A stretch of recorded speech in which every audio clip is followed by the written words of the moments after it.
अस्सलामु अलैकुम वरहमतुल्लाहि वबरकातुहू। इस फोरम से मैं वालिदैन से मुखातिब होता हूँ अक्सर उनकी औलाद की तालीम और तरबियत के हवाले से, और हम ये बात करते हैं कि औलाद वालिदैन का बहुत बड़ा एसेट है और उन्हें अपनी बहुत ज़्यादा तवानाइयाँ, वक्त और वसाइल अपनी औलाद की तालीम और तरबियत पर सर्फ करना चाहिए।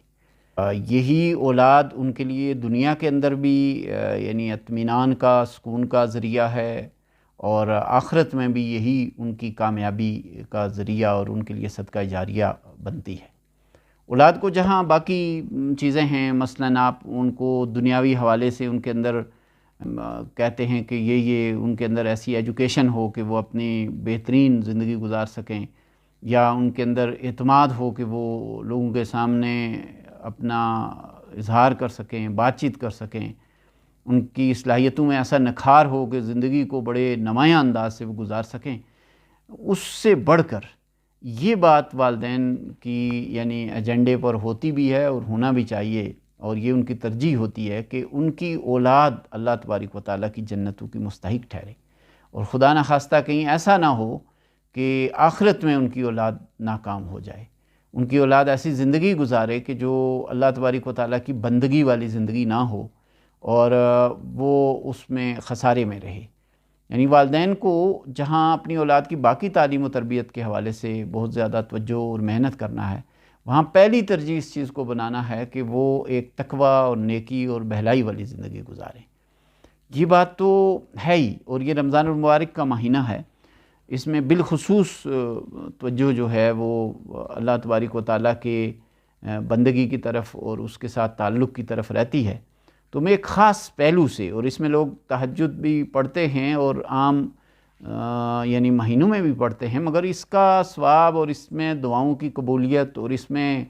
लैलतुल क़द्र की मौजूदगी और उस तोहफ़े की यानी उसका अल्लाह तबारक व तआला ने हमें जो अता किया है, उस हवाले से मैं ख़ुसूसन कहूँगा कि हम औलाद की तरबियत की बात करते हैं, आप भी सोचते हैं, हम भी सोचते हैं, अमल भी होता है, लेकिन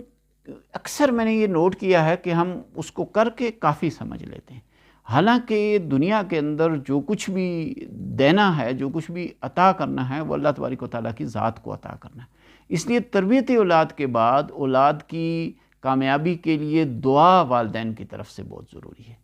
और अपनी रमज़ान मुबारक की इफ्तारी की वक्त की दुआ और तहज्जुद के वक्त की दुआ और लैलतुल क़द्र की जो इबादत हैं उनके अंदर जो आप दुआएं करते हैं, उसके लिए अपनी औलाद की कामयाबी और उनकी हदायत और उनके ईमान और उनकी उखरवी कामयाबी की दुआ भी ज़रूर कीजिए। और वैसे तो जो भी काम है, कोई भी काम एक मोमिन और एक मुस्लिम करता है, उसको मालूम होता है कि ये काम उसके अपने बलबूते पर नहीं होगा, उसका अपना कोई कमाल नहीं है कि जिससे वो तकमील पाएगा। जब तक अल्लाह तबारक व तआला के हुजूर से इसको मंजूरी नहीं मिलेगी, उसकी तौफीक अल्लाह की नहीं होगी और वो चाहेगा नहीं, तो ये काम नहीं हो सकेगा। बिल्कुल इसी तरह औलाद की जैसी हम ख्वाहिश एक विजुलाइज़ करते हैं कि मेरी औलाद ऐसी हो ऐसी हो, तो जब तक अल्लाह की मंजूरी नहीं होगी, अल्लाह तबारक व तआला की तरफ से वो सब कुछ नहीं होगा, तो वो हो नहीं सकेगा, चाहे हम कितनी ही कोशिश करें। आप देखें कि हज़रत नूह अलैहिस्सलाम से ज़्यादा यानी वो उनका बेटा जो है वो अल्लाह ने नहीं चाहा तो वो कुछ नहीं हो सका, और वो पैगंबर थे। इसलिए ये एक सबक मिलता है कि अल्लाह के चाहने से सब कुछ होता है। तो इस महीने में बिलखुसूस और अमूमी हालात में भी औलाद के लिए अल्लाह के हुजूर दुआएं करना चाहिए, कोशिश के साथ साथ कि वो एक बेहतरीन ज़िंदगी गुजार पाए और दुनिया के साथ साथ उखरवी कामयाबी भी उनको नसीब हो।